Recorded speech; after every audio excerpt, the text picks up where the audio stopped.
మా యువ నాయకుడు నారా లోకేష్ గారు ఈరోజు శంఖారావం పూరించబోతున్నాడు.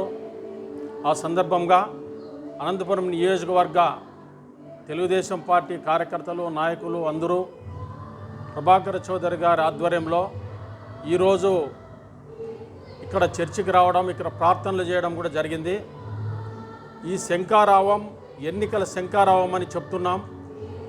ఎవరైతే ఈ రాష్ట్రంలో బలుగు బలహీన వర్గాలు, ఎస్సీలు, ఎస్టీలు, బీసీలు, మైనార్టీలు అందరూ కూడా లోకేష్ బాబు గారి పాదయాత్రను ఎట్లయితే సక్సెస్ చేశారో, మా లోకేష్ బాబు గారు మా యువ నాయకుడు మమ్మల్ని అందరినీ ఆదరిస్తాడు, మమ్మల్ని ముందరకు తీసుకుపోతాడని ఈ వర్గాలన్నీ కూడా ఆయన దాదాపు వేలాది మైళ్ళు నడిస్తే, కిలోమీటర్లు నడిస్తే వీళ్ళందరూ కూడా అన్ని వర్గాలు కూడా ఆదరించాయి.